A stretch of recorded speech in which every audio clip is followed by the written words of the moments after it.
السلام عليكم ورحمة الله وبركاته. نحمده ونصلي على رسوله الكريم. أما بعد فأعوذ بالله من الشيطان الرجيم. بسم الله الرحمن الرحيم. قل هو الله أحد الله الصمد لم يلد ولم يولد ولم يكن له كفوا أحد. صدق الله العظيم. رب اشرح لي صدري ويسر لي أمري واحلل عقدة من لساني يفقهوا قولي. প্রিয় ভাইরা, আপনারা জানেন যে এই রমাদানে আমরা একটি কোরআন সিরিজ করছি। প্রতিটি প্রোগ্রামে আমরা কোরআনের কোনো না কোনো সূরা থেকে কিছু আলোচনা শুনছি। তারই ধারাবাহিকতায় আজকে আমি সূরাতুল ইখলাস তেলাওয়াত করেছি, ছোট্ট একটা সূরা। এই সূরার সংক্ষিপ্ত তাফসীর আজকে আমরা শুনবার চেষ্টা করব ইনশাআল্লাহ বিইذনিল্লাহ। সূরাতুল ইখলাস সবার মুখস্থ আছে না? মুসলিম তো অবশ্যই, অনেক অমুসলিমেরও মুখস্থ, অনেক হিন্দুরও সূরা ইখলাস মুখস্থ আছে, জানেন?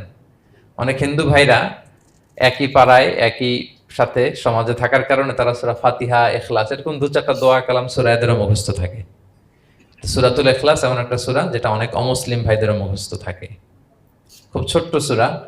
স্রষ্টার পরিচয় যে এত সহজ ভাষায় মাত্র 4টি বাক্যে দিয়ে দেয়া যায়, তার জলজন্ত প্রমাণ হচ্ছে এই সূরাতুল ইখলাস। মাত্র 4টি আয়াত। কয়টি? 4টি আয়াত দিয়ে আল্লাহ তাআলা স্রষ্টার পরিচয় খুবই চমৎকার ভাবে প্রিসাইজলি তিনি তুলে ধরেছেন। কোরআনের অনেক জায়গায় আল্লাহ তাআলা নিজের পরিচয় দিয়েছেন। যেমন সূরা বাকারার 255 নম্বর আয়াতে, মানে আয়াতুল কুরসির মধ্যে আল্লাহ তাআলা নিজের পরিচয় তুলে ধরেছেন। একটি আয়াত, 9টি বাক্য বিশিষ্ট একটি আয়াত, সেখানে আল্লাহ তাআলার পরিচয় খুব চমৎকার ভাবে পাওয়া যায়। আয়াতুল কুরসি, এটা আপনাদের মুখস্থ আছে না? আয়াতুল কুরসি ফরজ সালাতের পরে এটা পড়বেন। আল্লাহর হাবিব সাল্লাল্লাহু আলাইহি ওয়াসাল্লাম ফরজ সালাতের পরে এটা পড়তেন। তিনি বলতেন, মান কারাআ আয়াতুল কুরসি দুবুরা কুল্লি সালাতিন মাকতুবাতিন লাম ইয়ামনাহু মিন দুখুলিল জান্নাতি ইল্লাল মাউত। ফরজ সালাতের পরে যে আয়াতুল কুরসি তেলাওয়াত করবে তার জান্নাতে যাওয়ার ক্ষেত্রে আর কোনো বাধা থাকে না, মৃত্যু ছাড়া। মৃত্যুটাই বাধা, মরলেই জান্নাতি। আয়াতুল কুরসির ভেতরে আল্লাহ তাআলা ওনার পরিচয় তুলে ধরেছেন খুবই সংক্ষিপ্তভাবে, এক আয়াতে আল্লাহর পরিচয়। তারপর সূরা হাশরের শেষ 3 আয়াতে আল্লাহ তাআলা নিজের খুব চমৎকার পরিচয় তুলে ধরেছেন।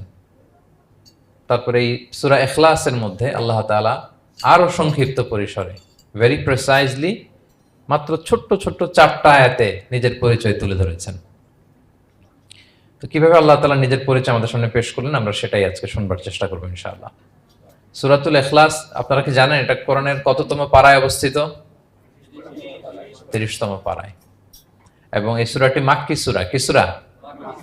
কোরআনের সর্বশেষ পারায় অবস্থিত 30তম পারায়।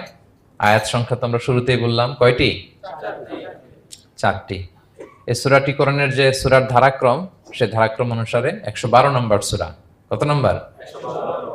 112 নম্বর সূরা। এই সূরাটা মক্কাতুল মুকাররমাতে নাজিল হওয়ার কিছু প্রেক্ষাপট আছে।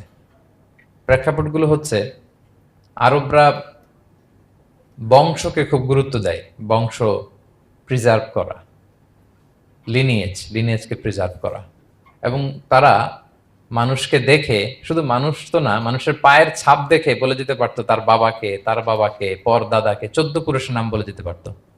শুধু মানুষই না, তারা উটের পায়ের ছাপ দেখে, উটের পায়ের, মরুভূমির বালুতে উটের পায়ের ছাপ দেখে ওই উট কোন বংশের, ওই বংশের ওর নাম কি, ওর বাবার নাম কি, ওর দাদার নাম কি, 14 পুরুষ এরকম ছিল। এবং তারা দুজন মানুষকে যদি ঢেকে রাখা হয় সারা শরীর, শুধু পায়ের একেবারে শেষের দিকের ছোট আঙ্গুল দেখে, এটাকে ইলমুল কিয়াফা বলে, ওই ছোট আঙ্গুলের শেপ দেখে ওরা বলে দিতে পারতো সে কোন বংশের, তার বাবার নাম কি, দাদার নাম কি, 14 পুরুষ। তারা এই লিনিয়েজকে প্রিজার্ভ করতো আর কি এইভাবে। এবং এই বংশ পরিক্রমা মুখস্থ করা, জানা, জিজ্ঞেস করা, এটাকে গুরুত্ব দিত। তো তারা আল্লাহকেও আমাদের মতো এরকম একজন সত্তা ভেবে আল্লাহ হাবিব সাল্লাল্লাহু আলাইহি ওয়াসাল্লামকে জিজ্ঞেস করতেছে যে, ইদান খালাকাল্লাহু কুল্লা শাই ফামান খালাকাল্লাহ। মুহাম্মদ, তুমি তো বলো যে আল্লাহ নাকি সব সৃষ্টি করেছে, তো আল্লাহকে কে সৃষ্টি করেছে? অথবা বলো যে আল্লাহর বাবাকে, আল্লাহর দাদাকে, আল্লাহর পরদাদাকে, আল্লাহর বংশটা বলো। তো তখন তাদের এই প্রশ্নের জবাবে আল্লাহ তাআলা সূরাতুল ইখলাস নাজিল করেন যে, কুল হু আল্লাহু আহাদ। হে নবী, আপনি বলুন আল্লাহ হচ্ছেন এক, অদ্বিতীয়, ইউনিক, অ্যাবসলিউট। আল্লাহুস সামাদ, তিনি হচ্ছেন সামাদ, তিনি কারোর প্রতি নির্ভরশীল নন, অমুখাপেক্ষী। লাম ইয়ালিদ ওয়া লাম ইউলাদ, তিনি কাউকে জন্ম দেনও নাই, আবার তিনি কারো কাছ থেকে জন্ম নেনও নাই। ওয়ালাম ইয়াকুল্লাহু কুফুয়ান আহাদ, তার সমকক্ষ, তার মতো, তার সিমিলার মহাবিশ্বে দ্বিতীয় কেউ নাই। সুবহানাল্লাহ। এটা হচ্ছে শানে নুজুল, কোন প্রেক্ষাপটে নাজিল হয়েছে, এটা হচ্ছে একটা বর্ণনা। আরেক বর্ণনা এসছে, মক্কার মুশরিকরা জিজ্ঞেস করতে আরম্ভ করলো, ইয়া মুহাম্মদ, আমরা জানি মানুষ মাটির তৈরি, ফেরেশতারা নূরের তৈরি মানে আলোর তৈরি, এরপর জিনেরা আগুনের তৈরি, আল্লাহ কিসের তৈরি? আল্লাহ তাআলার বাইয়িন লানা জিনসা রাব্বিক, তোমার আল্লাহর জিন্স বর্ণনা করো, সে কোত্থেকে আসছে, কি দিয়ে, কোন জিন্স থেকে, মানে কোন জিনিস থেকে তৈরি? তখন আল্লাহ তাআলা এই সূরাটা নাজিল করলেন, কুল হুয়াল্লাহু আহাদ আল্লাহুস সামাদ লাম ইয়ালিদ ওয়া লাম ইউলাদ ওয়া লাম ইয়াকুল লাহু কুফুয়ান আহাদ। এইভাবে অনেকগুলো বর্ণনা পাওয়া যায় যে এরকম এরকম প্রেক্ষাপটে যখন রাসূল সাল্লাল্লাহু আলাইহি ওয়াসাল্লামকে তারা এই সমস্ত প্রশ্ন জিজ্ঞেস করে, তখন তাদের প্রশ্নের জবাব স্বরূপ আল্লাহ তাআলা 4 আয়াত বিশিষ্ট এই সূরাটি নাজিল করেন। তাহলে সূরার কোন প্রেক্ষাপটে, কোন সিচুয়েশনে সূরাটা নাজিল হলো, এটা সবার কাছে ক্লিয়ার না এখন? এই সূরার কিছু ফজিলত পাওয়া যায়। আপনারা তো সূরার নাম শুনেছেন সূরাতুল ইখলাস। ইখলাস শব্দের অর্থ হচ্ছে সিনসিয়ারিটি, হ্যাঁ, আন্তরিকতা বা একনিষ্ঠতা। যেহেতু এই সূরায় একনিষ্ঠতার সাথে আল্লাহর তাওহীদের ঘোষণা দেওয়া হয়, এজন্য এই সূরার নাম হচ্ছে সূরাতুল ইখলাস। আবার এই সূরাকে সূরাতুত তাওহীদও বলে, যেহেতু আল্লাহর একত্ববাদের ঘোষণা এই সূরায় দেওয়া হচ্ছে, ওয়াননেস অফ গড। আবার এই সূরার একটা নাম হচ্ছে সূরাতুল মারিফা, যেহেতু এই সূরা মারিফা মানে জানা বা চেনা, যেহেতু এই সূরা পড়ার মধ্য দিয়ে আল্লাহর পরিচয় জানা যায়, আল্লাহকে চেনা যায়, এজন্য সূরার নাম সূরাতুল মারিফা। আচ্ছা, এই সূরার অনেক ফজিলত আছে, অনেক ফজিলত। আমরা কয়েকটা ফজিলত আপনাদের সামনে শেয়ার করবো ইনশাআল্লাহ। এই সূরার 1 নম্বর ফজিলত হচ্ছে রাসূল সাল্লাল্লাহু আলাইহি ওয়াসাল্লাম বিভিন্ন সুন্নাহ নামাজে, সুন্নত নামাজের দ্বিতীয় রাকাতে এই সূরাটা পড়তেন। যেমন ফজরের 2 রাকাত সুন্নত আছে না, ফজরের 2 রাকাত সুন্নতের দ্বিতীয় রাকাতে রাসূল সাল্লাল্লাহু আলাইহি ওয়াসাল্লাম এটা পড়তেন। প্রথম রাকাতে সূরা কাফিরুন, দ্বিতীয় রাকাতে সূরা ইখলাস, এটা পড়তেন। মাগরিবের নামাজের যে সুন্নাত, সেই সুন্নাতেরও দ্বিতীয় রাকাতে আল্লাহর হাবিব সাল্লাল্লাহু আলাইহি ওয়াসাল্লাম এই সূরাটা পড়তেন। তাওয়াফ করার পরে 2 রাকাত নামাজ পড়তে হয়, জানেন? ওই 2 রাকাত নামাজে রাসূল সাল্লাল্লাহু আলাইহি ওয়াসাল্লাম প্রথম রাকাতে সূরাতুল কাফিরুন, দ্বিতীয় রাকাতে সূরাতুল ইখলাস পড়তেন। বিতিরের সালাতের শেষ রাকাতে আল্লাহর হাবিব সাল্লাল্লাহু আলাইহি ওয়াসাল্লাম সূরাতুল ইখলাস পড়তেন। এই মর্মে অনেকগুলো হাসান হাদিস আছে। তাহলে কখন কখন সূরাতুল ইখলাস পড়তেন রাসূল সাল্লাল্লাহু আলাইহি ওয়াসাল্লাম, কোন নামাজে? ক্লিয়ার না? ফজরের 2 রাকাত সুন্নত নামাজের শেষের রাকাতে, মাগরিবের 2 রাকাত সুন্নত নামাজের শেষের রাকাতে, তাওয়াফের পরে যে 2 রাকাত পড়তে হয় শেষের রাকাতে, বিতিরের সালাতের শেষ রাকাতে। এই সূরাটাকে আল্লাহর হাবিব সাল্লাল্লাহু আলাইহি ওয়াসাল্লাম সুলুসুল কোরআন বলেছেন, 1/3 অফ দ্য কিতাব, কোরআনের 3 ভাগের 1 ভাগ। সূরাতুল ইখলাস তা'দিলু সুলুসাল কোরআন, সূরা ইখলাস হচ্ছে কোরআনের 3 ভাগের 1 ভাগ। তার মানে আপনি যদি একবার সূরা ইখলাস পড়েন, কয় পারা তেলাওয়াতের সওয়াব? 2 বার পড়লে, 3 বার পড়লে, 3 বার পড়লে 1 খতম কোরআনের সওয়াব। আলহামদুলিল্লাহ। কেউ কেউ বলেন যেহেতু আল্লাহর একত্ববাদের কথাবার্তা কোরআনে 1/3 মানে 1/3 জুড়ে আছে, সেহেতু সূরাতুল ইখলাস সুলুসুল কোরআন মানে হচ্ছে যে কোরআনের 3 ভাগের 1 ভাগে আল্লাহ যা নিয়ে কথা বলেছে সূরাতুল ইখলাসের ভিতরেই সেটা সংক্ষেপে চলে আসছে, এজন্য এটাকে বলা হয় 1/3 অফ দ্য বুক, কোরআনের 3 ভাগের 1 ভাগ।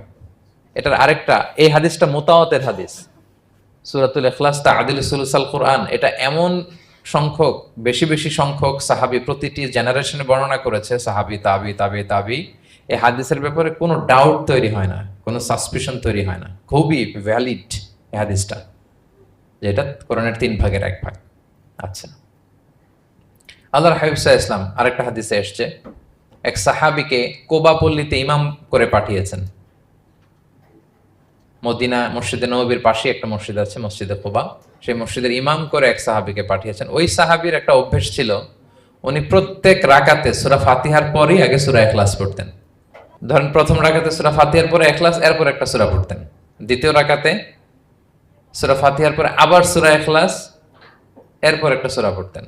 ধরেন যে জুমার নামাজ 2 রাকাত, উনি ফাতিহার পরে প্রথমে কোন সূরাটা পড়ে নিতেন, এরপরে অন্য যে কোনো একটা সূরা। দ্বিতীয় রাকাতে সূরা ফাতিহার পরে কোন সূরাটা প্রথমে পড়ে নিতেন? ইখলাসের। এইটাই ওনার স্বভাব। প্রত্যেক নামাজে যদি কোনো ইমাম সাহেব শুধু সূরা ইখলাস পড়ে, একটু খারাপ লাগবে না আমাদের? ওনার মুসল্লিদেরও তাই লেগেছে। ওনারা জিজ্ঞেস করলেন, তুমি এটা কেন করো? এরকম না করে স্বাভাবিকভাবে পড়ো। তো উনি বললেন, না, আমি এইভাবেই পড়বো। আমি যেভাবে পড়তেছি এইভাবেই পড়বো, পড়লে পড়ো, না হলে তোমাদের হিসাব তোমাদের। তো তারা যে রাসূল সাল্লাল্লাহু আলাইহি ওয়াসাল্লামের কাছে বিচার দিল যে ইয়া রাসূলুল্লাহ, দেখেন একজন ইমাম আপনি আমাদের জন্য নির্ধারণ করেছেন, উনি প্রত্যেক রাকাতে সূরা ইখলাস পড়ে, ইন এভরি সিঙ্গেল রাকা সূরা ইখলাস পড়ে। তো রাসূল সাল্লাল্লাহু আলাইহি ওয়াসাল্লাম তাকে ডাকলেন, ডেকে বললেন ঘটনা কি, তুমি নাকি এরকম করো, প্রত্যেক রাকাতে ফাতিহার পরে আগে ইখলাস দিয়ে শুরু করো, কেন কেন করো? সে বলতেছে ইয়া রাসূলুল্লাহ, হ্যাঁ আমি আসলে এমনটা করি, কারণ আমি এই সূরাটাকে বড্ড ভালোবাসি। কারণ ফিহি সিফাতুর রহমান, এই সূরার ভেতরে আল্লাহর পরিচয় মেলে, আল্লাহর পরিচয় পাওয়া যায়, যেন সূরাটাকে আমি বড্ড ভালোবাসি। রাসূল সাল্লাল্লাহু আলাইহি ওয়াসাল্লাম বললেন, ঠিক আছে, তোমার অভ্যাসের পরিবর্তন করার দরকার নাই, হুব্বুকা ইয়াহা ইউদখিলুকাল জান্নাহ, এই সূরার প্রতি তোমার এই ভালোবাসাই তোমাকে জান্নাতে প্রবেশ করাবে। আরেক বর্ণনায় এসেছে, তুমি যেমনি আল্লাহর পরিচয় থাকার কারণে সূরাটাকে ভালোবাসো, আল্লাহ জানিয়েছেন যেন তোমাকে জানাই আল্লাহও তোমাকে ভালোবাসে। ফিহি সিফাতুর রহমান, এই সূরার ভেতরে রহমানের পরিচয় পাওয়া যায়, আল্লাহ সুবহানাহু ওয়া তাআলার পরিচয় পাওয়া যায়। তো এই জন্য উনি প্রত্যেক রাকাতে সূরা ইখলাস পড়তেন। আরেকটা হাসান পর্যায়ের হাদিসে পাওয়া যায়, নবম হিজরিতে আল্লাহর হাবিব সাল্লাল্লাহু আলাইহি ওয়াসাল্লাম তাবুক যুদ্ধে অংশগ্রহণ করেছিলেন। আপনারা তাবুক যুদ্ধের নাম শুনেছেন? হ্যাঁ, নিশ্চয়ই শুনেছেন, যারা ইসলামের ইতিহাস, রাসূল সাল্লাল্লাহু আলাইহি ওয়াসাল্লামের বায়োগ্রাফি নিয়ে পড়াশোনা করেছেন। তাবুক হচ্ছে অনেক দূরে মদিনা থেকে, খুব কষ্টের সফর ছিল। তখন খেজুর পেকে সবার ঘরে খেজুর, পাকা খেজুর উঠাতে হবে, আবার প্রচন্ড গরম, আবার সফরের দূরত্ব অনেক বেশি। এই সফরে মূলত কোনো যুদ্ধ সংগঠিত হয়, তাবুক যুদ্ধে কোনো যুদ্ধ হয় নাই। কয়েক সপ্তাহ লাগছে যেতে, কয়েক সপ্তাহ ফিরতে, এতটুকুই। জাস্ট কে পাক্কা ইমানদার আর কারা মুনাফেক, হিপোক্রিট, এটাকে ক্লিয়ার করার জন্য আল্লাহ তাআলা এই যুদ্ধের আহ্বান জানিয়েছেন যে যাও, অ্যাটাক করো, তাবুকে যাও। বিশাল বাহিনী, প্রায় বিশাল একটা বাহিনী যে তাবুকে চলে গেল। রাসূল সাল্লাল্লাহু আলাইহি ওয়াসাল্লাম যখন তাবুক যুদ্ধে ছিলেন, এই অভিযানে ছিলেন, তখন মদিনায় এক সাহাবী ইন্তেকাল করেন, নাম হচ্ছে মুআবিয়া ইবনে মুআবিয়া আল মুজহানি। তো উনি ইন্তেকাল যখন করলেন, রাসূল সাল্লাল্লাহু আলাইহি ওয়াসাল্লাম তো এত দূর থেকে এটা জানতেন না। জিবরাইল ইসলাম এসে বললেন, ইয়া রাসূলুল্লাহ, মদিনাতে আপনার সাহাবী মুআবিয়া ইন্তেকাল করেছে।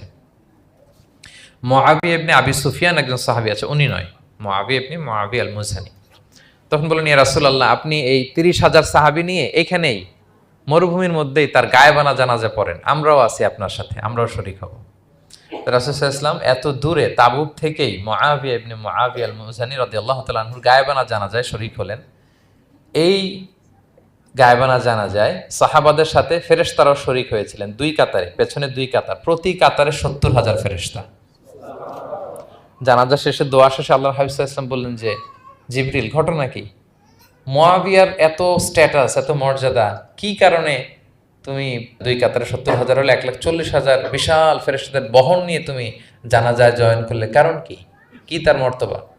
তো জিবরাইল আলাইহিস সালাম বললেন, ইয়া রাসূলুল্লাহ, আপনার সাহাবী মুআবিয়ার বৈশিষ্ট্য ছিল তিনি কাইমান আও কাঈদান, দাঁড়িয়ে অথবা বসে, মাশিয়ান আও রাকিবান, আরোহণ অবস্থায় অথবা চলন্ত অবস্থায়, উঠতে বসতে চলতে ফিরতে সবসময় সে পড়তে থাকতো কুল হুয়াল্লাহু আহাদ আল্লাহুস সামাদ লাম ইয়ালিদ ওয়া লাম ইউলাদ ওয়া লাম ইয়াকুল লাহু কুফুয়ান আহাদ। এই সূরাটা ছিল তার ডেইলি ওজিফা, সবসময় উঠতে বসতে চলতে ফিরতে কোন সূরা পড়তো?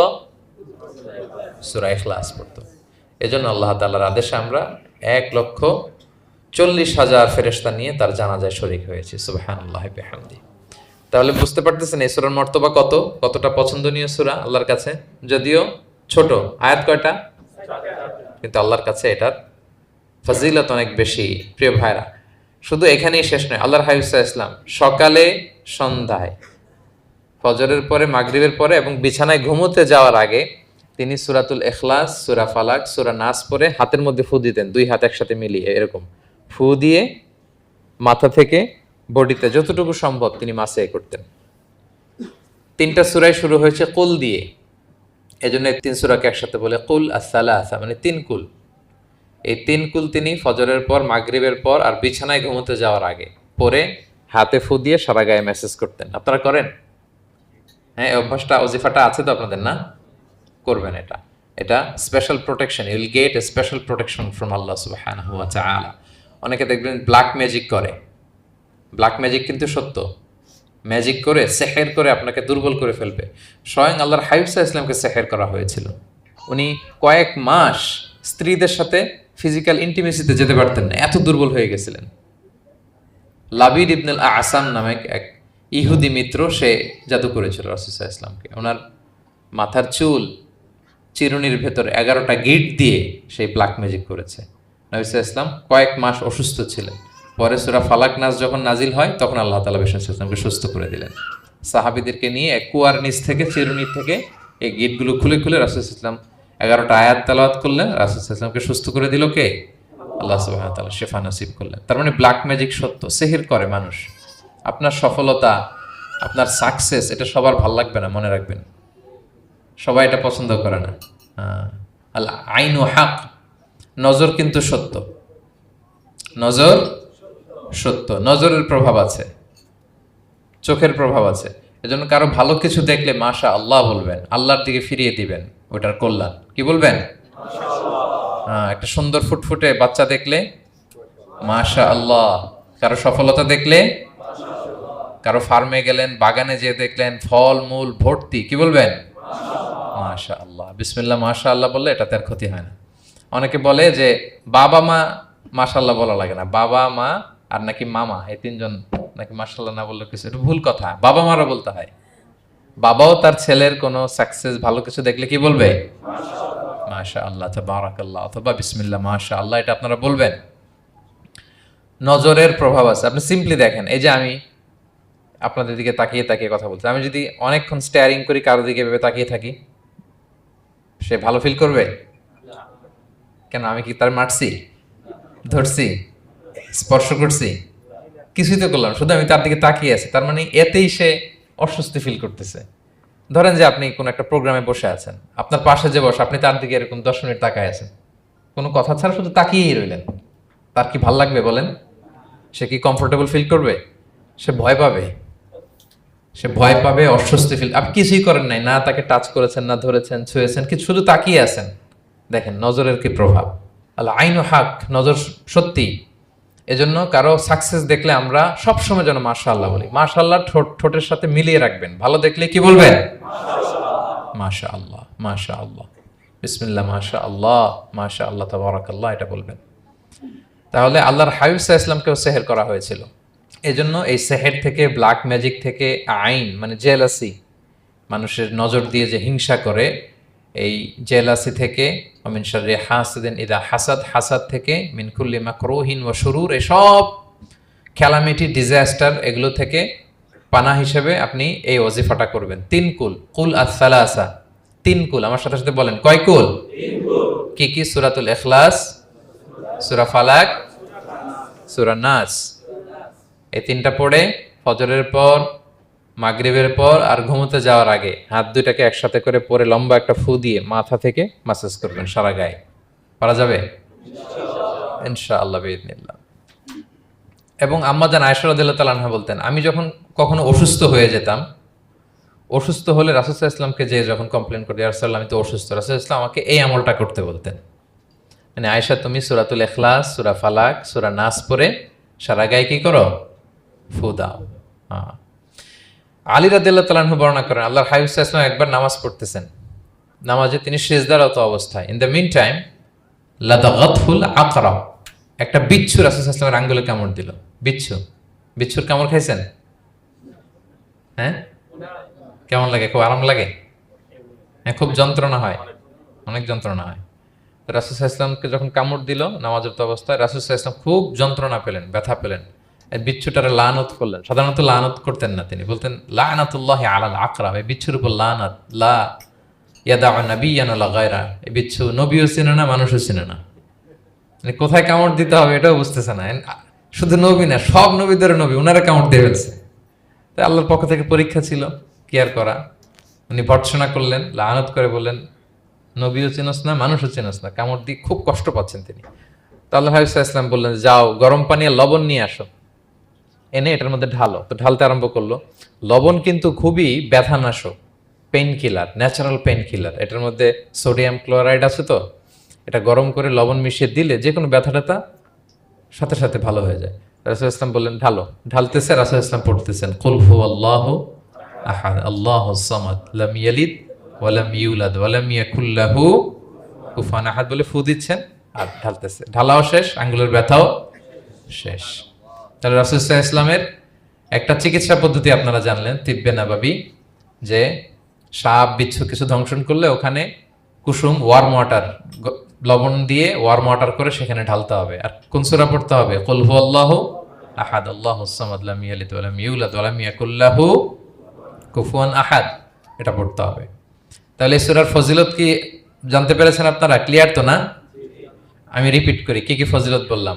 রাসূল সাল্লাল্লাহু আলাইহি ওয়াসাল্লাম ফজরের নামাজের সুন্নাতে, মাগরিবের সুন্নাতে, তাওয়াফের পরের সুন্নাতে, ভিতরের শেষ রাকাতে সূরাতুল ইখলাস পড়তেন। রাসূল সাল্লাল্লাহু আলাইহি ওয়াসাল্লাম সূরাটাকে সুলুসুল কোরআন, 1/3 অফ দ্য কিতাব বলেছেন। কোরআনের কয় ভাগের এক ভাগ? 3 ভাগ। এবং এক সাহাবীর ঘটনা তো শুনলাম, সে সব নামাজে সূরা ইখলাস পড়তো। মুসল্লিরা কমপ্লেন করার পরেও সে পড়লো। রাসূল সাল্লাল্লাহু আলাইহি ওয়াসাল্লাম বললেন, কেন পড়ো? বলে যে ফিহি সিফাতুর রহমান, এই সূরায় আল্লাহর পরিচয় আছে, এই সূরাটা পড়তে ভালো লাগে। তো রাসূল সাল্লাল্লাহু আলাইহি ওয়াসাল্লাম বললেন, এই সূরার প্রতি তোমার ভালো লাগাই তোমাকে জান্নাতে নিয়ে যাবে। আরেক বর্ণনায় যে তুমি যেমনি আল্লাহর কারণে এই সূরাকে ভালোবাসো, আল্লাহও জানিয়েছেন তিনি তোমায় ভালোবাসেন। এরপর মুআবিয়া ইবনে মুআবিয়া আল মুজানির হাদিস শুনলাম, তিনি উঠতে বসতে চলতে ফিরতে সবসময় কোন সূরা পড়তেন? সূরাতুল ইখলাস।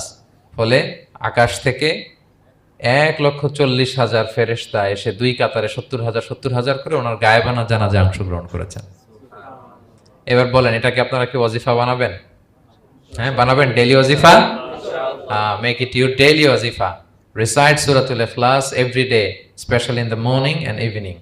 তাহলে সূরার ইন্ট্রোডাক্টরি ডিসকাশন শেষ, নাজিলের প্রেক্ষাপট শেষ, ফজিলত শেষ। এবার আমরা সূরায় ঢুকে যাই। কি বলেন? আউযু বিল্লাহি মিনাশ শাইতানির রাজিম, বিসমিল্লাহির রহমানির রহিম।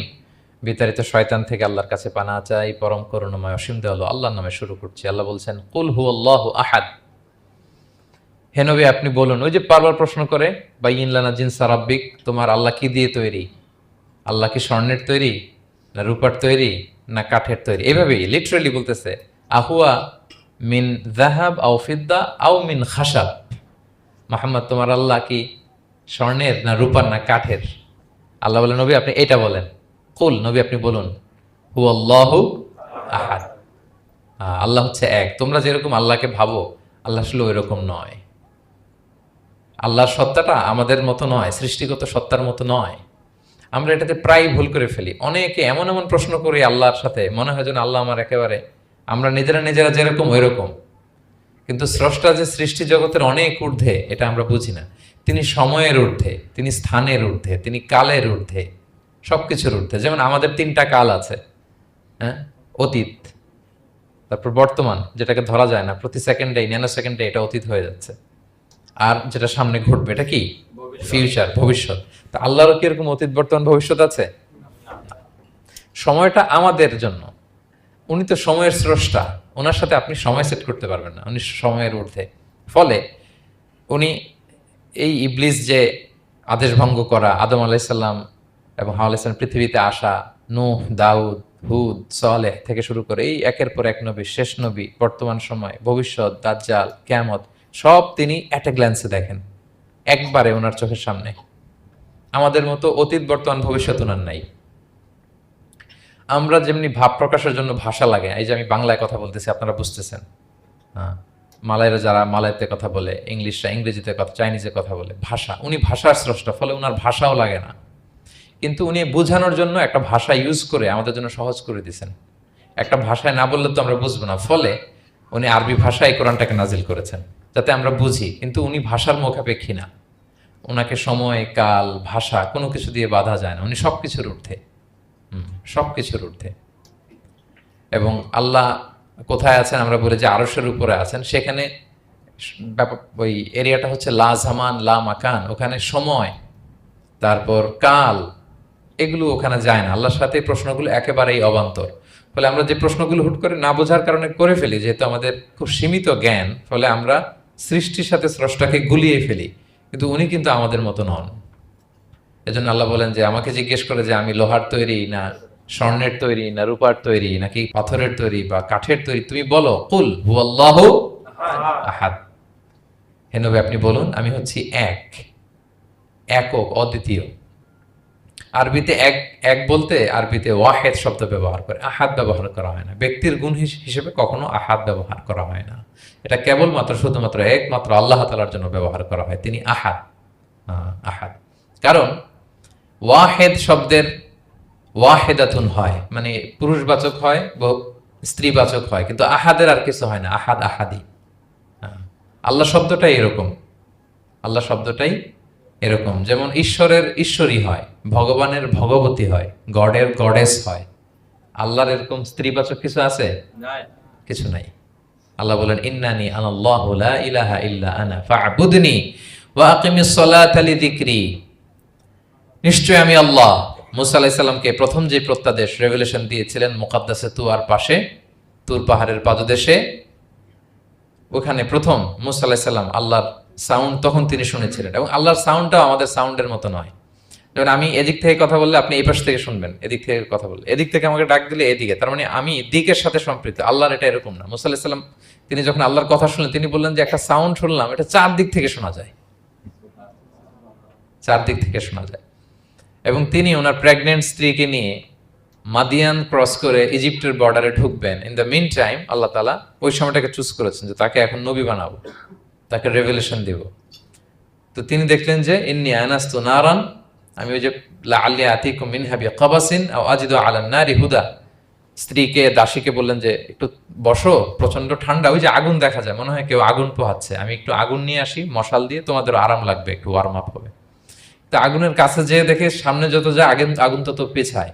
এবং আগুনটা সাধারণ আগুন না, একটা গাছ থেকে আগুন বেরোচ্ছে, কিন্তু ওই গাছের পাতা জ্বলে না, ডাল জ্বলে না, কিছুই হয় না। আসলে এটা আগুন না, এটা আল্লাহর নূর। আল্লাহর নূর সেখানে ফোকাস দেওয়া হয়েছে। আল্লাহর নূরও আমাদের নূরের মতো না। নূর মানে লাইট, নূর মানে কি? লাইট।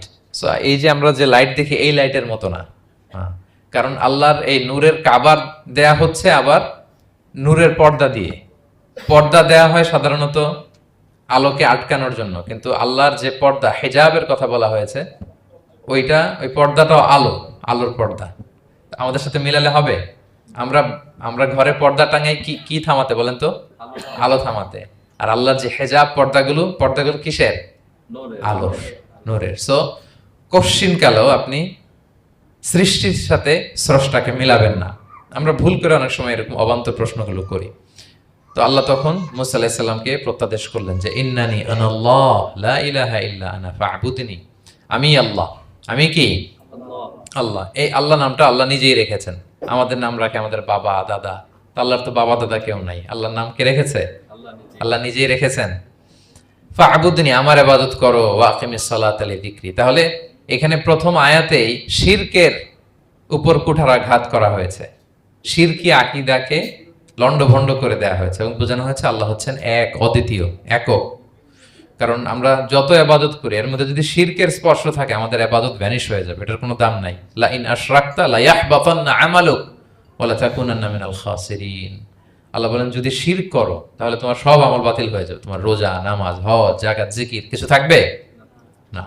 এজন্য শিরক যাতে কখনো আমাদের না হয়, শিরকের সাথে যেন আমাদের সম্পর্ক না থাকে। ইন্নাল্লাহা লা ইয়াগফিরু আন ইউশরাকা বিহি ওয়া ইয়াগফিরু মা দুনা যালিকা লিমান ইয়াশা। আল্লাহ সব মাফ করেন, কিন্তু শিরকের গুনাহ মাফ করেন না। কি মাফ করে না?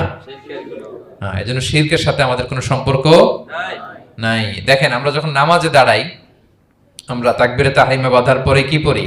ওয়াজ্জাহতু ওয়াজহিয়া লিল্লাযী ফাতারাস সামাওয়াতি ওয়াল আরদা হানিফা ওয়া মা আনা মিনাল মুশরিকিন। দেখেন নামাজে দাঁড়ালে আগে ক্লিয়ার করে নিতে হয় যে আল্লাহ ওয়া মা আনা মিনাল। এই যে লক্ষ লক্ষ হাজী সাহেবরা যায় ইজহার রেদা পরে, ওখানে কি পড়ে? লাব্বাইক আল্লাহুম্মা লাব্বাইক লাব্বাইক লা শারীকা লাক লাব্বাইক। আগে হিসাব ক্লিয়ার যে আল্লাহ শিরকের সাথে ছিটেফোঁটা সম্পর্ক আমাদের নাই। আমরা একনিষ্ঠভাবে তোমার ইবাদত করি। তাহলে সূরাতুল ইখলাস বেসিক্যালি তাওহীদের একনিষ্ঠ ঘোষণার নাম, যেটার প্রথম আয়াত আল্লাহ তাআলা নবীকে বললেন যে হে নবী আপনি আমার পরিচয় দিয়ে দেন, আপনি বলুন কুল হুয়াল্লাহু আহাদ, আমি এক, একক, অদ্বিতীয়। কুল হুয়াল্লাহ, নবী আপনি বলুন তিনি হচ্ছেন আল্লাহ এবং তিনি হচ্ছেন আহাদ। আল্লাহ নামটার অনেক ভাবে কোরআনে পরিচয় দিয়েছেন। আল্লাহ আলিফ লাম, লাম আলিফ ছাড়া, লিল্লাহ দিয়ে, লাম ছাড়া, লাহু দিয়ে, আপনি যেভাবেই বলবেন সেভাবে আল্লাহর পরিচয় পাওয়া যায়। লিল্লাহি মা ফিস সামাওয়াতি ওয়া মা ফিল আরদ, কোরআনের অনেক আয়াতে এসেছে। লাম বাদ দিয়ে দিলে লাহুল মুলকু ওয়া লাহুল হামদু হুয়া আলা কুল্লি শাইইন কাদির। লাম বাদ দিয়ে দিলে হা দিয়ে আল্লাহর পরিচয় দিয়েছেন, হুয়া দিয়ে পরিচয় দিয়েছেন, হুয়াল্লাহুল্লাযী লা ইলাহা ইল্লাহু। তাহলে যেভাবে আপনি পরিচয় খুঁজতে যাবেন সেখানে আল্লাহর পরিচয় পাওয়া যাবে। আল্লাহ তাআলা বলছেন হুয়াল আউয়ালু ওয়াল আখিরু ওয়াল যাহিরু ওয়াল বাতিন ওয়া হুয়া বিকুল্লি শাইইন আলিম। তিনি প্রথম, তিনি শেষ, তিনি প্রকাশ্য, তিনি গোপন। তিনি প্রথম মানে কি? তিনি সূচনাহীন অতীত থেকে আছেন। দেখেন আমাদের সাথে মিলে না। আমাদের অতীতের একটা সূচনা থাকে, কি বলেন, আমার জন্মের একটা স্টার্টিং পয়েন্ট আছে না, যে এখান থেকে আমার অস্তিত্ব শুরু, এত সালে আমি, এত সালে আপনি। তার মানে আমাদের একটা স্টার্টিং আছে তো নাকি? আল্লাহ স্টার্টিং কবে থেকে বলেন? কবে থেকে? যে এই সময় থেকে উনি আল্লাহ, বলেন। নবডি নোজ, কারণ হুয়াল আউয়াল, এই আউয়াল মানে এমন শুরু, সূচনাহীন শুরু, এমন শুরু যেটার কোনো কি নাই, সূচনা নাই। আবার সীমাহীন ভবিষ্যৎ পর্যন্ত তিনি থাকবেন। কতদিন তার রাজত্ব, ক্ষমতা, সভরেন্টি, পাওয়ার থাকবে? কতদিন বলেন? সীমাহীন, এটার কোনো শেষ নাই। হুয়াল আউয়াল ওয়াল আখির ওয়াল যাহির ওয়াল বাতিন। এবং সব কিছু ধ্বংস হবে তিনি ছাড়া। কুল্লু মান আলাইহা ফান ওয়া ইয়াবকা ওয়াজহু রাব্বিকা যুল জালালি ওয়াল ইকরাম। সব শেষ হবে, উনি অবিনশ্বর, শাশ্বত, চিরঞ্জীব। তাই বলে উনি আমাদের থেকে দূরে নন, খুব কাছে। আমরা ডাকলেই তিনি ডাকে সাড়া দেন। আমাদের সবকিছু তিনি দেখেন, অবজার্ভ করেন, মনিটর করেন। ওয়া নাহনু আকরাবু ইলাইহি মিন হাবলিল ওয়ারিদ। আমাদের এখানে একটা রগ থাকে, এই রগেরও কাছে, তার মানে খুব কাছে, খুব কাছে। আমরা তাকে না দেখলেও তিনি আমাদের দেখেন। লা তুদরিকুহুল আবসার ওয়া হুয়া ইউদরিকুল আবসার ওয়া হুয়াল লাতীফুল খবীর। কোনো চোখ তাকে দেখে না, কোনো দৃষ্টি তাকে আয়ত্ত করতে পারে না, কিন্তু সকল দৃষ্টিকে তিনি আয়ত্তে রাখেন। সুবহানাল্লাহ। এভাবে আল্লাহ তাআলা খুব প্রিসাইজলি 4টা আয়াত দিয়ে নিজের পরিচয় দিয়েছেন। কুল হুয়াল্লাহু আহাদ, হে নবী আপনি বলুন তিনি আল্লাহ, তিনি অদ্বিতীয়। বাংলারও অনেক সীমাবদ্ধতার ফলে আমাকে এক, একক এগুলো ইউজ করা লাগতেছে, কিন্তু আল্লাহর আহাদ বোঝাতে যে এক, একক, এটা যথেষ্ট না। এটা আমার লিমিটেশন, আমাদের লিমিটেশন, ভাষার লিমিটেশন। কিছু দিয়ে তো আমার অডিয়েন্সকে বা আমাদের বুঝতে হবে দ্য এসেন্স অফ গড। এজন্য আমরা বলি এক, একক, অদ্বিতীয়। অদ্বিতীয়টা খুব অনেকটাই পারফেক্ট। তাহলে তিনি হচ্ছেন আহাদ, এবং এই আহাদের লেসন দেওয়ার জন্য সব নবীরা এসেছে। সব নবীরা একই কথা বলেছেন, আদম আলাইহিস সালাম থেকে শুরু করে বিষ্ণু ইসা ইসলাম পর্যন্ত একই কথা বলেছেন, যে ইয়া কওমি ইবুদুল্লাহ মা লাকুম মিন ইলাহিন গায়রু আফালা তাআকিলুন। হে আমার জনপদের লোকেরা, কি হলো তোমরা এত কিছুর ইবাদত করো, দাসত্ব করো, তোমরা ইবাদত করবে এক সত্তার, তিনি কে? মা লাকুম মিন ইলাহিন গায়রু, তিনি ছাড়া কোনো ইলাহ তোমাদের নেই। তাহলে এই যে ওয়াননেস অফ গড, স্রষ্টা যে একজন, এই কনসেপ্টটাকে ক্লিয়ার করবার জন্যই এত এত নবীরা পৃথিবীতে হাজির হয়েছেন। তাহলে আল্লাহর চমৎকার একটা নাম জানলাম আমরা, আহাদ। কি নাম? মজার ব্যাপার হচ্ছে এই নাম কোরআনে আর কোথাও নাই। আহাদুন শব্দ যেটা আছে এটা অন্য অর্থে, এক, এক অর্থে আর কি, কিন্তু আল্লাহর আহাদ কোরআনে শুধু এই সূরাতেই এসেছে। আল্লাহর আহাদ নামটা শুধু এই সূরাতেই এসেছে। আহাদ, আহাদ। আপনারা বেলাল রাদিয়াল্লাহু তাআলা আনহুর ঘটনা জানেন, যে উমাইয়া ইবনে খালাফ খুব পাষণ্ড মাওলা ছিল ওনার, মনিব। এমন কোনো অত্যাচার নাই যে ঈমান আনার কারণে বেলাল রাদিয়াল্লাহু তাআলা আনহুর উপর করা হয় নাই। পিটানো, চাবুক মারা, টানা হেচড়া করা, উত্তপ্ত মরুভূমিতে। যারা হজ উমরা করতে গিয়েছেন তারা তো দেখেছেন মরুভূমির বালু, ওখানে কত গরম, চাল ছেড়ে দিলে মুড়ি হয়ে যাবে, খই হয়ে যাবে। ওই উত্তপ্ত গরম বালুতে বেলাল রাদিয়াল্লাহু তাআলা আনহুকে শুইয়ে পেটের উপরে পাথর রেখে দেওয়া হয়েছিল। তখন তিনি আল্লাহর একত্ববাদের ঘোষণা এই শব্দটা দিয়ে করেছেন। অস্ফুট কণ্ঠে উনি বারবার বলছিলেন আহাদ, আহাদ, আহাদুন, আহাদ। তো আল্লাহ তাআলার এই নামটা, আহাদ নামটা, এই সূরা ছাড়া কোরআনের অন্য কোথাও আসেনি। তাহলে প্রথম আয়াতটা কি? কুল হুয়াল্লাহু। হে নবী, তারা জিজ্ঞেস করে আমার বংশ কি, বাপদাদা কই, কাঠের না মাটির না লোহার না সোনার, আপনি বলুন কুল হুয়াল্লাহু, তিনি এক, অদ্বিতীয়। আল্লাহুস সামাদ, তিনি হচ্ছেন সামাদ। আল্লাহর আরেকটা নাম আস-সামাদ। আল্লাহুস সামাদ। সামাদ শব্দের অনেকগুলো অর্থ পাওয়া যায়। সামাদের একটা মিনিং হচ্ছে যার উপরে আর কারো কোনো স্ট্যাটাস বা মর্যাদা নাই। আরবিতে বলে মানতাহা ইলাইহি সুগদাদু ওয়া শারাফ, মর্যাদা, স্ট্যাটাস, যত শীর্ষে পিকে যেতে পারে ওইটার নাম হচ্ছে সামাদ, এর উপরে নাই। সামাদের আরেকটা অর্থ হচ্ছে যে পরনির্ভরশীল নয়, মানে তার কারোর উপর নির্ভর করা লাগে না, সে স্বয়ং সম্পূর্ণ। আচ্ছা, পৃথিবীতে এমন কারো নাম বলেন তো যে কোনো দিন কোনো কিছুতে কোনো কাজে অন্যের মুখাপেক্ষী হওয়া লাগে নাই, সে একা একা আত্মনির্ভরশীল, স্বয়ং সম্পূর্ণ, এরকম একজনের নাম বলেন? আছে? কেউ নাই। কোনো না কোনো ভাবে আপনি পাওয়ারফুল কারো কথা বলবেন, এত আরো নির্ভরশীল, এরা রাস্তা দেখায় না দিলে চলতেও পারে না, কোন দিকে যাইতে হবে এটা বলার জন্য 10 জন থাকে, এর ওয়াশরুমে নিয়ে যেতে হয় 10 জনের, এর এই সাপোর্ট, ওই সাপোর্ট, এই প্রোটোকল, অনেক কিছু, এর লোক লাগে আরো বেশি।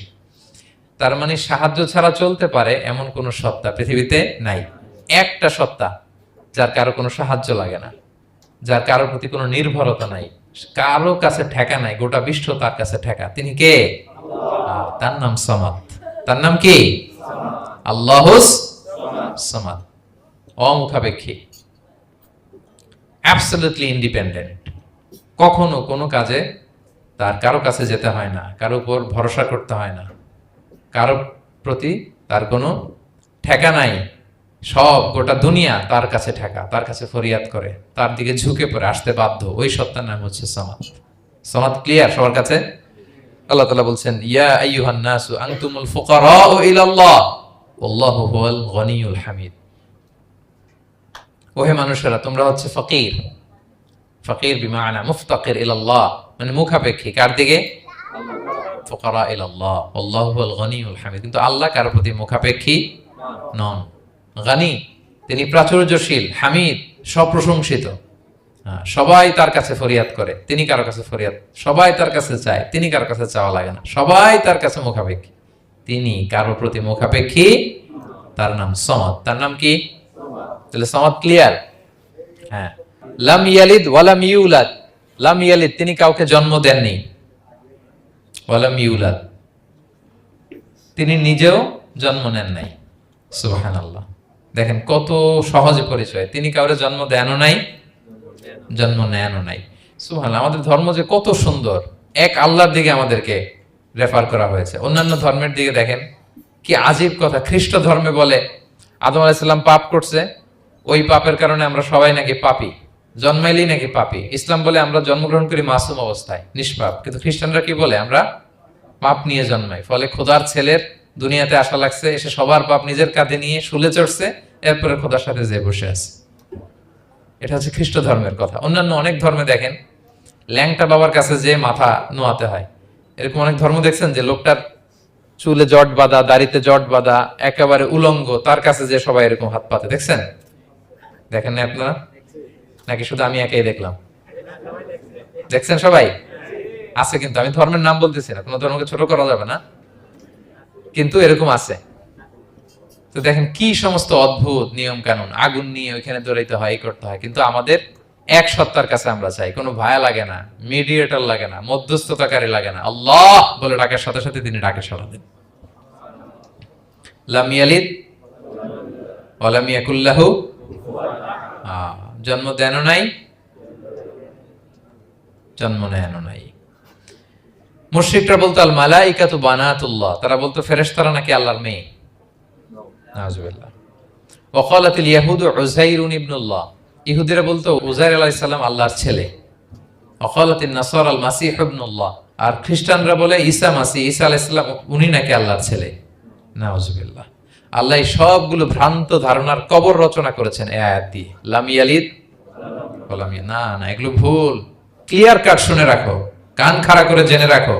লাম ইয়ালিদ ওয়া লাম ইউলাদ, তিনি কাউকে জন্ম দেনও নাই, তিনি কারো কাছ থেকে জন্ম নেনও নাই। ইমাম আবু বকর আল বাকিল্লানি একজন বড়, অনেক বড় একজন দার্শনিক ছিলেন এবং তর্কবাগীশ ছিলেন, ইরাকের। নাম শুনেছেন কেউ? আবু বকর আল বাকিল্লানি। তো উনি কারোর সাথে তর্ক লাগলে উনি খ্রিস্ট ধর্মের কত লোককে যে শাহাদা পড়াইছেন ওনার এই যৌক্তিক আলোচনা দিয়ে, তর্ক দিয়ে। সুবহানাল্লাহ। এক খ্রিস্টান পাদ্রী ওনারে প্রশ্ন করলো, তোমরা মুসলমানরা খুব রেসিস্ট। উনি বললেন কেন? বলছে তোমরা খ্রিস্টান মেয়ে বিয়ে করতে পারো, ইহুদি মেয়ে বিয়ে করতে পারো, মুসলিম কিন্তু ইহুদি মেয়ে, খ্রিস্টান মেয়ে শর্ত সাপেক্ষে, কিছু শর্ত আছে, ওই আলোচনা যাচ্ছেন, শর্ত সাপেক্ষে বিয়ে করতে পারে আহলে কিতাব হলে। কিন্তু কোন খ্রিস্টানরা মুসলিম মেয়ে আমাদের মেয়েদেরকে বিয়ে করতে পারবে না, কোন ইহুদি আমাদের মেয়েকে বিয়ে করতে পারবে না। তো বলে তোমরা খুব রেসিস্ট, তোমরা আমাদের মেয়ে না, ওকে তোমাদের মেয়ে আমাদেরকে দাও না।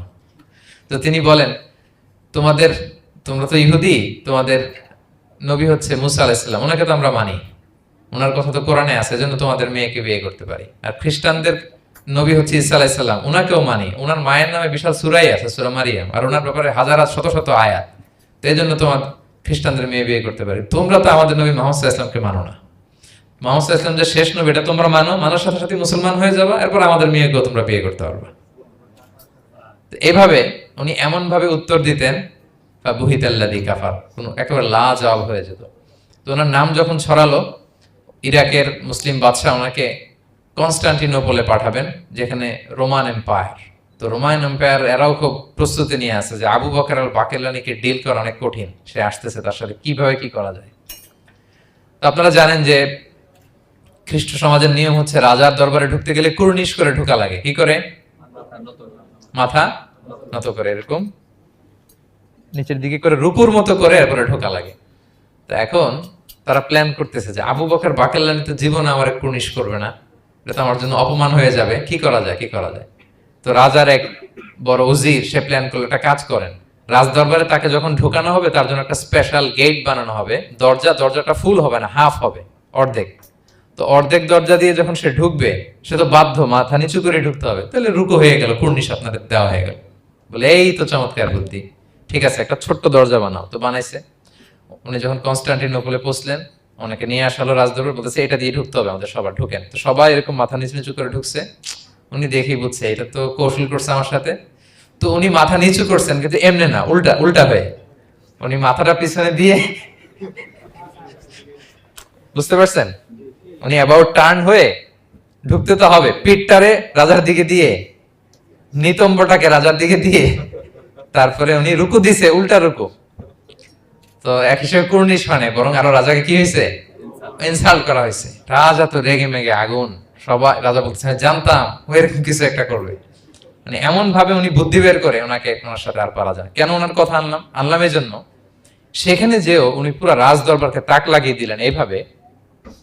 উনি দেখেন যে কনস্টান্টিনোপলের রোমান এম্পায়ারের পাশে পোপ বসা। পোপ চেনেন তো, মানে তৎকালীন খ্রিস্টান সবচেয়ে বড় পাদ্রী। তিনি যে বলতেছে কাইফা হালুক ইয়া কাহানাতুল মা'বাদ ও কাইফাল আহল ও কাইফাল আওলাদ, যে বলতেছে আরে সম্মানিত পোপ, আপনি কেমন আছেন, আপনার বউ কেমন আছে, আপনার সন্তান কেমন আছে। এই কথা শুনে রাজা রেগে মেগে আগুন। এই আবু বকর বাকিলানি, এত বড় সাহস, তুমি জানো না উনি পোপ? পোপদের বিয়ে করা নিষেধ, তারা এত পবিত্র, তাদের স্ত্রী হয় না, তাদের সন্তান হয় না। একজন পবিত্র সত্তার সন্তান থাকে কি করে, স্ত্রী থাকে কি করে, তারা আমাদের পোপ। তা আবু বকর আল বাকিলানি বলে, আপনাদের পোপের যদি স্ত্রী থাকলে ইজ্জত চলে যায়, সন্তান থাকলে সম্মান ক্ষুণ্ণ হয়, তাহলে আপনারা ঈসা আলাইহিস সালামকে আল্লাহর সন্তান কি করে বানান, মেরিকে আল্লাহর স্ত্রী কি করে বানান। সুবহানাল্লাহ বিহামদিহি। আল্লাহর সাথে আপনারা বউ সেট করতে পারেন, আল্লাহর সন্তান সাব্যস্ত করতে পারেন, কিন্তু আপনার পোপকে জিজ্ঞেস করলাম আপনার স্ত্রী কেমন আছে, আপনার বউ কেমন আছে, আপনার রেগে মেগে আগুন। এই কথা শুনে ওই ওদিকে যারা আছে সব শাহাদা পড়ে মুসলমান হয়ে গেছে। এরকম অনেক লোক ওনার বুদ্ধিমত্তা দেখে শাহাদা পড়ে পড়ে মুসলমান হয়ে গিয়েছে। এজন্য আল্লাহ তাআলা এই যে শিরকি আকীদার উপর কুঠারাঘাত করে তিনি বললেন লাম ইয়ালিদ ওয়া লাম ইউলাদ, তিনি জন্ম দেনও নাই, জন্ম নেনও নাই। ওয়া লাম ইয়াকুল্লাহু কুফুয়ান আহাদ, এই কুফু শব্দটা আল্লাহর জন্য যে ব্যবহার হয়েছে কোরআনে আর কোথাও নাই। এক হচ্ছে আহাদ, আর এই কুফু আর কোথাও নাই। আল্লাহ বলেন ওয়া লাম ইয়াকুল্লাহু কুফুয়ান আহাদ, তার সমকক্ষ কেউ নাই। আল্লাহর মতো similar, nothing is similar to him, equivalent to him. আল্লাহর মতো সিমিলার কিছু নাই। তাহলে আল্লাহ কার মতো? আল্লাহর মতো। আল্লাহ কার মতো? আল্লাহর মতো। অন্য আয়াতে আল্লাহ তাআলা বলছেন লাইসা কামিসলিহি শাই, তার মতো কেউ নাই, তিনি তার মতো। তাহলে আল্লাহ কার মতো? আল্লাহর মতো। ওয়ালাম ইয়াকুল্লাহু কুফুয়ান আহাদ, তার মতো কেউ নাই, তিনি তার মতো। তাহলে এই চার আয়াতে আল্লাহর পরিচয় পাইছেন আপনারা? তিনি এক, অদ্বিতীয়, তিনি অমুখাপেক্ষী, কারো কাছে হাত পাততে হয় না, সব হাত পেতে থাকে তার দরবারে। তিনি জন্ম দেনও নাই, জন্ম নেনও নাই, তার মতো কেউ নাই। তো তাহলে আল্লাহর মতো কেউ নাই। আল্লাহ কার মতো? আল্লাহর মতো। তাহলে সূরাতুল ইখলাস ক্লিয়ার হয়েছে সবার? আল্লাহ নিজের পরিচয় দিলেন, তিনি এক, অদ্বিতীয়, তার কাছে চাইতে হয়। আমরা ফরিয়াদ করব কার কাছে? বিপদে আপদে, যে কোনো বিপদে ক্রাইসিসে পড়লেই কি করবেন? কার কাছে শেয়ার করবেন? নাকি ফেসবুকে শেয়ার করবেন? আমরা বিপদে পড়লে কোথায় শেয়ার দিয়ে দেই? প্রথমেই আমাদের শেয়ার দেওয়ার জায়গা কই? কিন্তু আসলে শেয়ার করতে হবে কার কাছে? প্রথমেই আল্লাহর কাছে বলুন। তিনি আপনাকে বিপদ মুক্ত করতে পারেন, তিনি আপনাকে শান্ত করতে পারেন, আপনার অস্থিরতা দূর করতে পারেন, তিনি কেবল আপনাকে সফলতা দিতে পারেন, আর কেউ পারে না। এজন্য ফরিয়াদের হাত যেন আমরা তার দরবারে উঠাই। আল্লাহ তাআলা আমাদের সবাইকে কথাগুলো বোঝার, আমল করার তৌফিক দান করুক। হাদা মা ইনদি ওয়াল ইলমু ইনদাল্লাহি আলাইহি তাওয়াক্কালতু ওয়া ইলাইহি উনীব।